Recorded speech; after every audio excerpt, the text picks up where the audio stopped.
Good morning, my dear students. Welcome again in our SST class of Standard 3rd. This is Kulvinder ma'am here. I hope you all are doing very well. So, my dear students, today we are going to start our next chapter, chapter number 7. If you believe, you can, you will. क्या है कि इस chapter में का नाम क्या है कि इफ़ यू बिलीव, अगर आप विश्वास करते हो, आप जो करना चाहते हो वो कर सकते हो और आप करोगे. So today we read the page number 45 and 46. So open your books, listen carefully, underline the difficult words. Let us start reading. First, Dr. APJ Abdul Kalam, the 11th President of India, was born on 15th October 1931 in a small village in Rameshwaram in Tamil Nadu. His father was a poor boatman with 7 children. He had a great desire to give education to his children in order to have a better future. जो doctor APJ Abdul Kalam हैं, ये हमारे India के 11th president थे. इनका जन्म 15 अक्टूबर 1931 को एक छोटे से गांव रमेशवरम, जो कि तमिलनाडु में, वहाँ हुआ. इनके पिता एक पुअर बोटमैन थे जिनके 7 बच्चे थे और उनके अंदर हमेशा एक ही डिज़ायर थी कि उनके बच्चे अच्छी एजुकेशन लें और उनका फ्यूचर अच्छा हो. As a school student, Dr. Kalam sold newspapers to continue his education. He became a great scientist and won many awards like Padam Bhushan, Padam Vibhushan, Bharat Ratna and many others. His journey of excellence did not stop there. He was elected to the highest post, the President of India.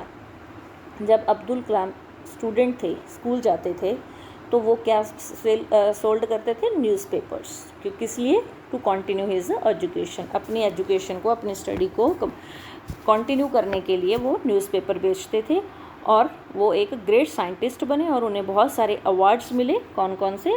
Padma Bhushan, Padma Vibhushan and Bharat Ratna and many others.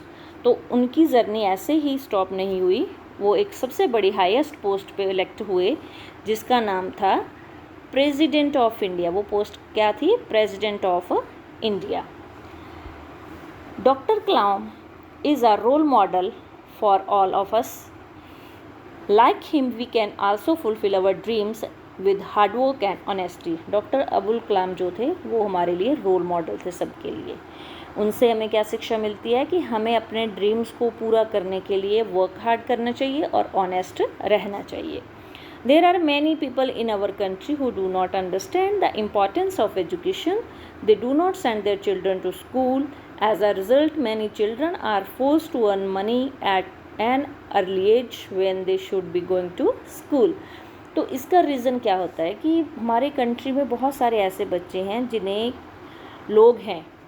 जिन्हें importance of education नहीं पता कि education कितनी important है और वो अपने बच्चों को स्कूल नहीं भेजते. जिसका रिज़ल्ट क्या होता है कि बहुत सारे बच्चे जो हैं वो फोर्सफुली छोटी एज में ही पैसा कमाने लगते हैं, जब उन्हें क्या होना चाहिए? स्कूल जाना चाहिए.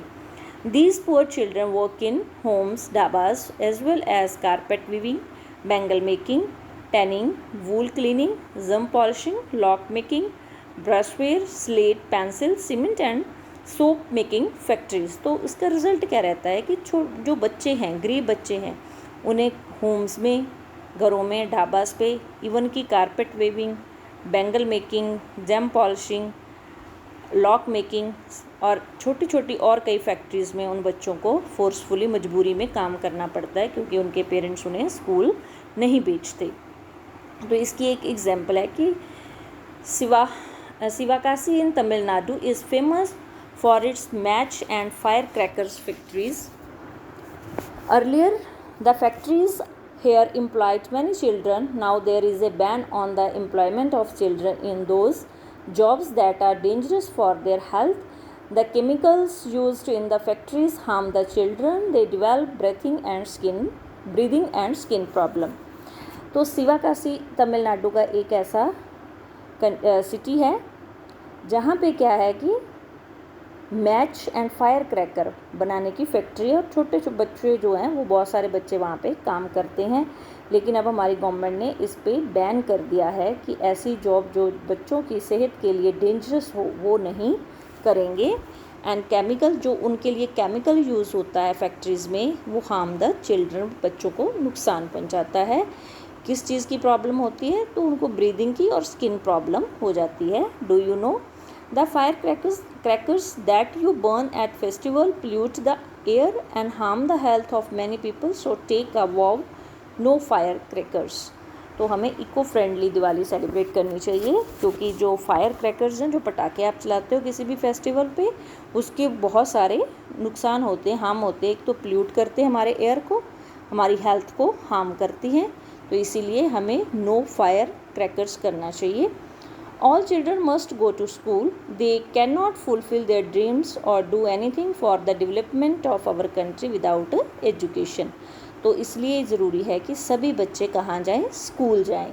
क्यों जाएं? क्योंकि अगर उन्होंने अपने ड्रीम्स को फुलफ़िल करना है तो उन्हें स्कूल जाना पड़ेगा। और ये किसके लिए इम्पॉर्टेंट है? हमारी कंट्री की डेवलपमेंट के लिए। ये पॉसिबल नहीं हो सकती हमारी कंट्री की डेवलपमेंट विदाउट एजुकेशन। तो ये थे हमारे बच्चों page number 45 and 46। I hope आपको ये चैप्टर अच्छे से पेज समझ आ गए होंगे। Thank you, have a nice day.